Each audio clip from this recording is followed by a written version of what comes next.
Hey all, it's me. Today we are going to talk about a somber topic. We will talk about depression and trauma. Depression, as you know, is often a taboo subject,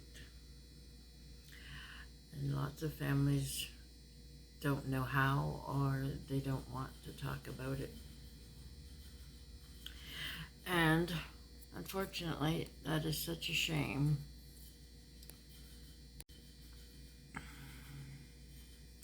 because sometimes people need help talking about it, and if others are willing to share and discuss, then it allows people to have the safety or the feeling of security enough to open up.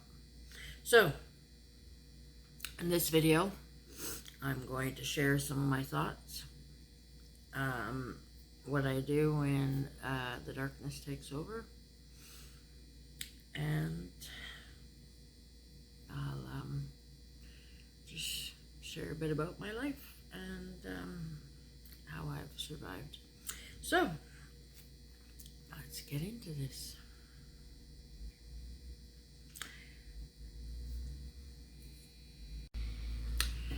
Okie dokie. Story time.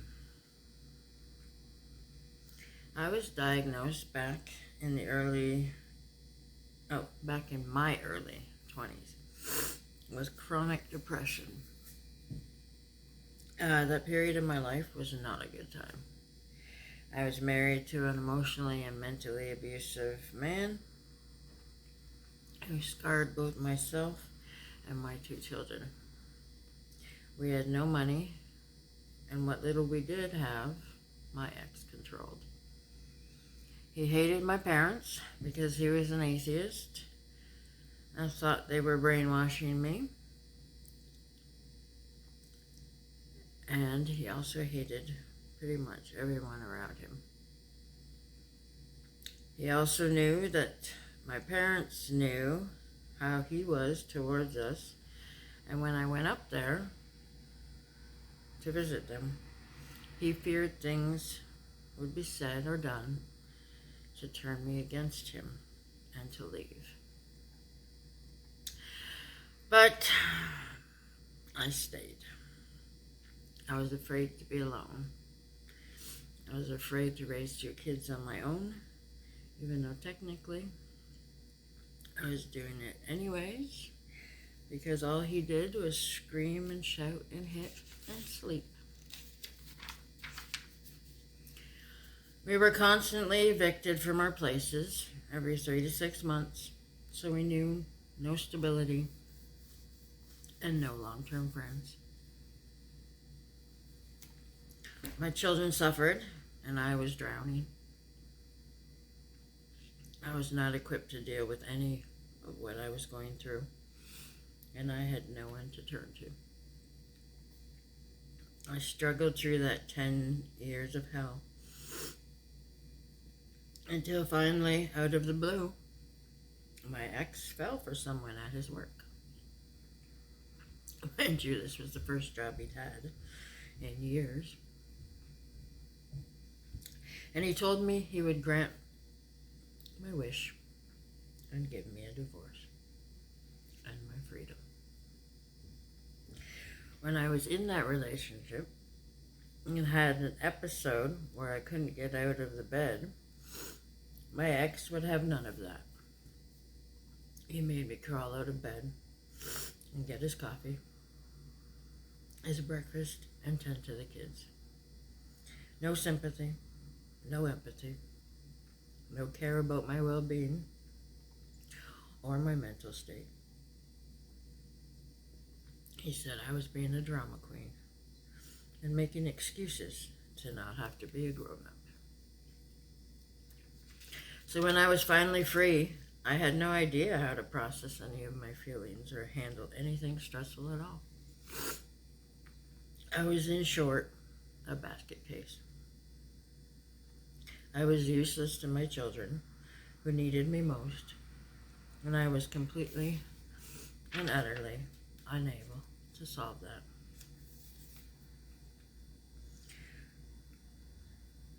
But now I could get help, and I did. I was put on new medication, and while that did help with the chemicals in my brain somewhat, it did nothing for my mental state and emotional state. I was lonely, and within a year, I found myself a new man. Little did I know that I was heading into another disaster. Fast forward 6 more years of hell and new experiences that I could have done without, and I was finally free again, but this time with even more scars, trauma, and nightmares. I was at the breaking point. Luckily, I was able to move into my brother's home and be around healthy people who loved me for who I was. This was a much needed respite for me. I was put on new medication, and while I couldn't afford therapy sessions, I devoured every self-help book I could get my hands on, and I became an amateur psychologist over the next 10 years and slowly started to heal. But let's get to the depression talk. I kind of ran away with things there, telling you that story, didn't I? I realized as time went by, even with medication, that there would be days at a time when the medicine wouldn't work and the darkness would take over. And those days, I was pretty useless. Even if I did manage to drag myself out of bed, although not enough times to save my job, I was let go quite a few times for not making it in. I was in a bad funk all day. I could cry at the drop of a hat, yell just as easily, and no positive thoughts entered my head. I learned over time that I had to just let it ride. My children learned to leave me alone for those 3 days at a time, and they learned to fend for themselves. And while those are not proud mom moments, I am grateful they were able to do it. I started my own ghostwriting and virtual assistant business so that I could work the hours that were good for me. No more feeding into my loneliness of shame. No more feeding into my feelings of shame every time I lost a job.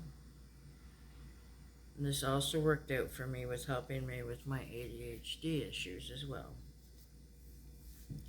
You do what you need to do to protect your mental health.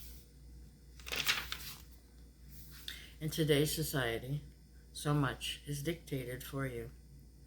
But I learned that by listening to myself and following that, even if it means living a minimalist lifestyle with less money than the Joneses, then I am okay with that. As long as I have a bed I can crawl into to hide from the world, on those days I need to, I'm good. Knowing you have loved ones in your life who truly care and that you can talk to is also invaluable. I am eternally grateful for my family. Even while I went through those times of not talking to them, they continued to have faith that I would make it through. Their continuous love and prayers, I believe, are what brought me through every time. Well, I hope you were able to gain something through this little story of mine today. If nothing else, remember, if you suffer from depression, dig deep inside for even a little sliver of faith and hold on to it.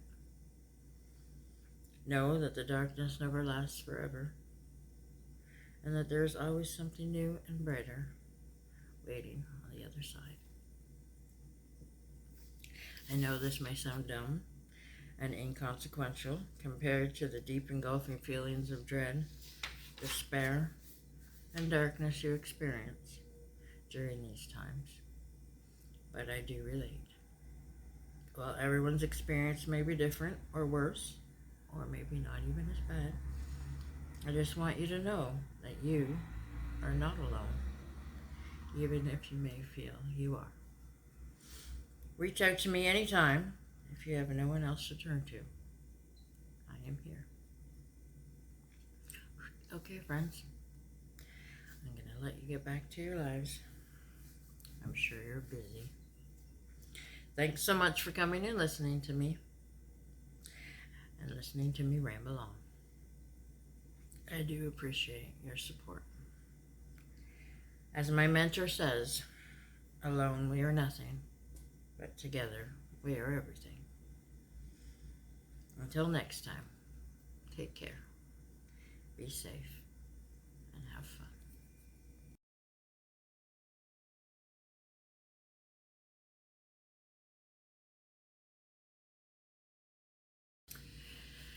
Hey all, it's me. Today we are going to talk about a somber topic. We will talk about depression and trauma. Depression, as you know, is often a taboo subject. And lots of families don't know how, or they don't want to talk about it. And unfortunately, that is such a shame,